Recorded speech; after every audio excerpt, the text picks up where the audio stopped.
just about to set off for the day, but before we go I just wanted to show you this mooring spot because it's so cute. We're in a little area, and there's a pub called Tom of the Woods, which is a very quintessentially English pub, and this is just a little corner. There's no dog walkers, no cyclists, no joggers. You can hear the M40 going into Birmingham in the background, but it's just like white noise. It's just really lovely. Goats looking at us over there. I'll show you around.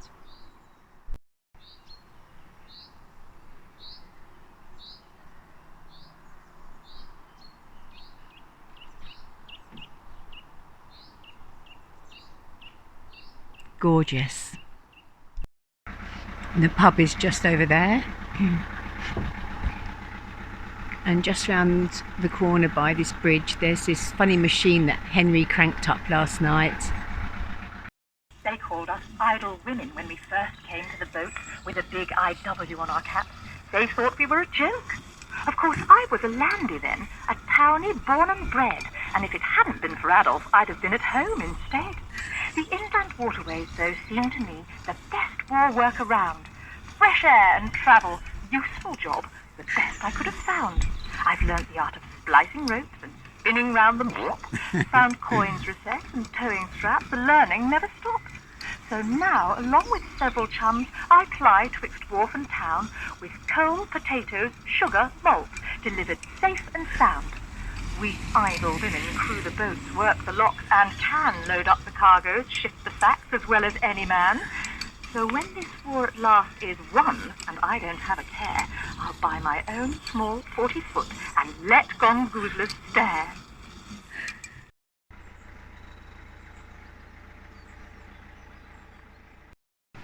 Well, we're on Virgin territory now.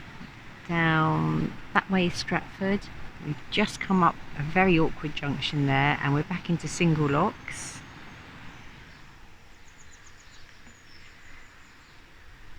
Just waiting for a boat to come down. Well, I haven't done single lock since the year before last, and it's trickier than I remembered. I've bashed the boat in the last two locks because there's absolutely no room for manoeuvring. We've got about 18 locks to go up today. It's the King's Norton flight, and it's very busy.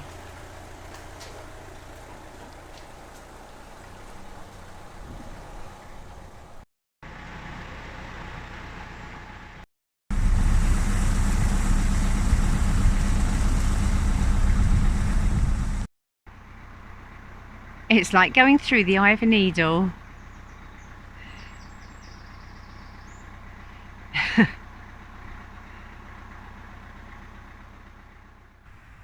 Just over there, there's a big group of fish, and they're really struggling for oxygen in this heat. But luckily, the Environment Agency are to the rescue.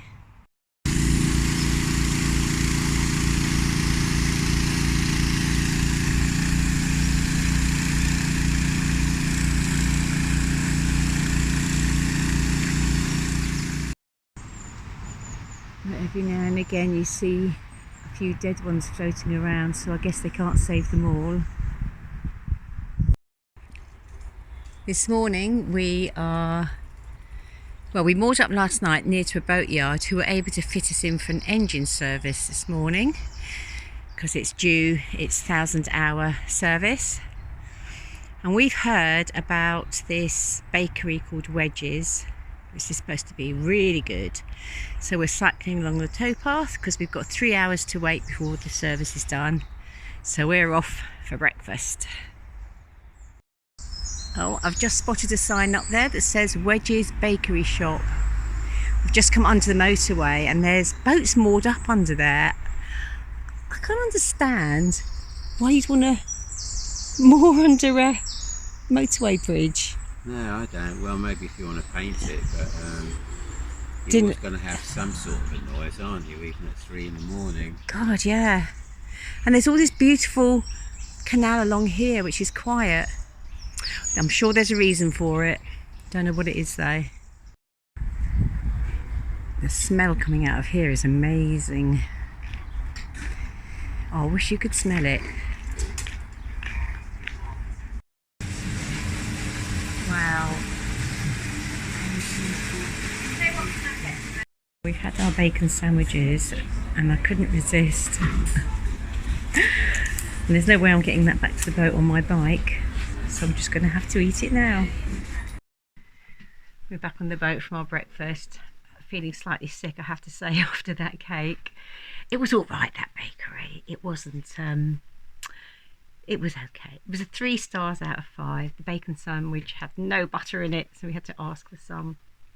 Anyway, they're still doing our service. Turns out we'd lost a lot of oil between London and here.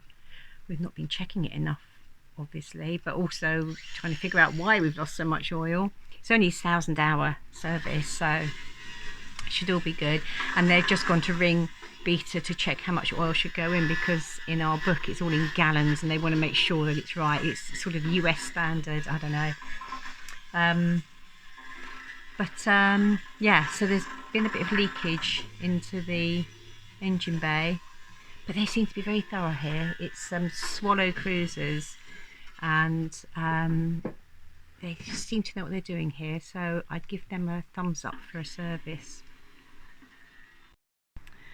Well, here we are, 5 hours later, and still with our stern deck exposed. We've got something going on and we can't figure it out. They have put oil in and emptied it twice, and they can't get the measurements to be what they should. The dipstick is showing that it's got too much oil in it, but actually there isn't enough oil in it, and everyone's scratching their head and we're not sure what to do next. So first thing tomorrow morning, we've got to stay at the boatyard tonight, and first thing tomorrow morning they've got to take the sump plug out and make sure that no oil has been left in the bottom there, which you shouldn't have to do on a service, but they're so good here. They're being as thorough as they can, and Beta won't do anything until we've eliminated every possibility. We don't know what's going on. There's a gremlin somewhere, but it's too late in the day to do anything more about it now, so we'll have to see what tomorrow brings. It's the 13th today as well. Not that I'm superstitious. 24 hours later, and we're just leaving the boatyard. I won't go into it, but it turns out it was an error at the beginning which set off a chain of events, but it's all sorted now, thank God. The engine has literally been flushed out with oil and everything is as it should be, thank God. There was no gremlins in the end, just a bit of user error at the beginning, not us. So we're happy now, peace of mind, and we can get on with our journey. Well, 3 minutes later we got our first obstacle, and as usual a boat on the landing, so Henry's having to scrabble off the front. I've got nowhere to put the boat, just so annoying. But what's sad is that the canal today is absolutely full of floating dead fish. We just came past the Wharf Tavern where they had the pumps going the other day, and they're not there today, and consequently there's hundreds of dead fish floating in the water. I mean literally hundreds, all sizes, all types. So I've rung the Environment Agency and reported it again. They had the pumps there because the fish were gasping the other day, but now they've taken them away, they're just dead. I don't know what they can do. It needs rain, seriously needs rain, but they took it very seriously. They took lots of details. It's just quite distressing to be going through a canal of dead fish, really.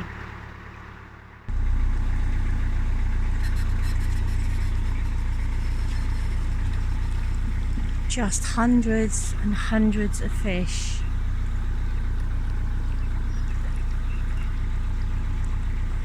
It's awful.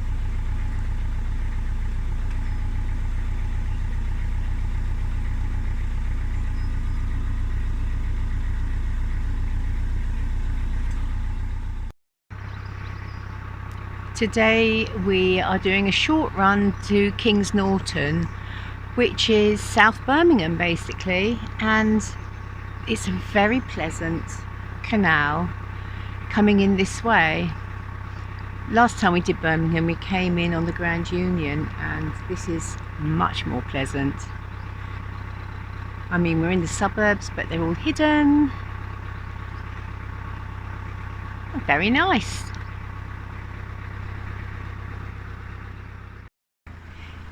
Just before we come into King's Norton, there are two guillotine locks here which have been restored in recent past years. They're not working, but they're mounted up there in iron frames. They're wooden guillotine locks in iron frames.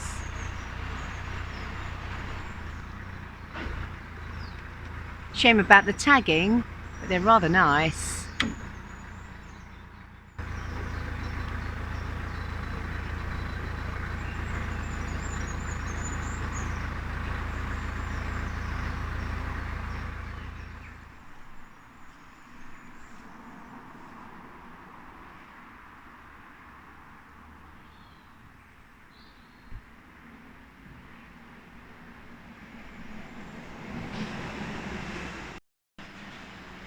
The locks were operated with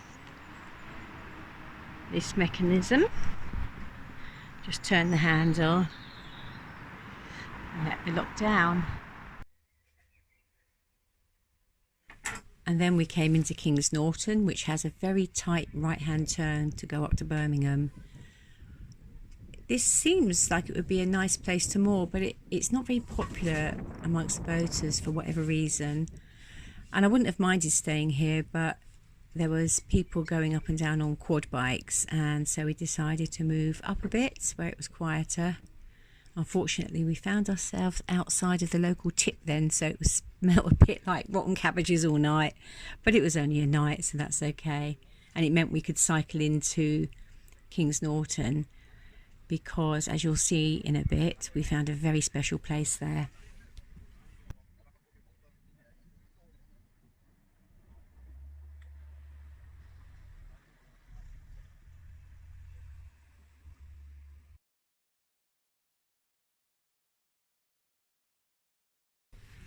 And then a few minutes walk away from the canal, we came upon the village green of King's Norton.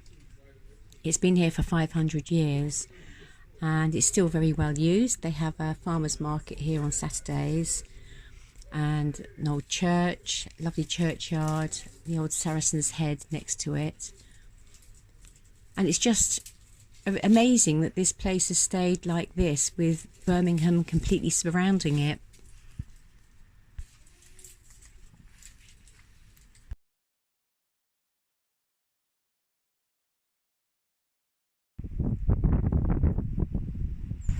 Proper old timbered building by the churchyard, only marginally spoiled by the wheelie bins.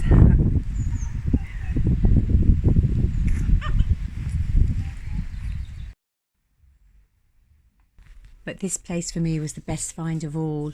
It's called Chasman, and in recent years it's been taken over and given a facelift, and it's like a biker mod cafe, bar, music venue.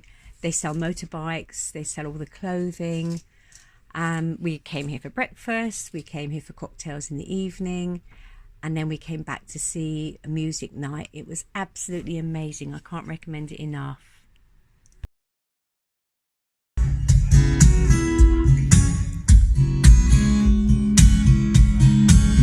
a little walk to the edge of town, go across the tracks.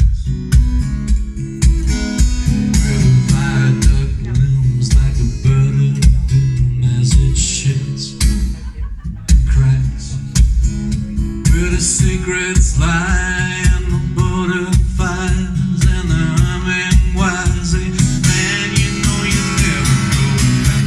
Past the square, past the mills, past the bridge, past the tracks. And now they're gathering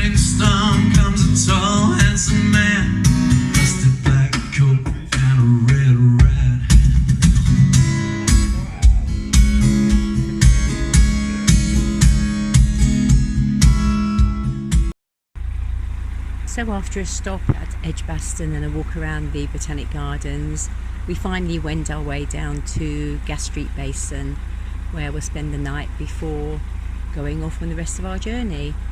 That's it for this week. Thanks for watching and see you on the next one. Bye for now. Bye.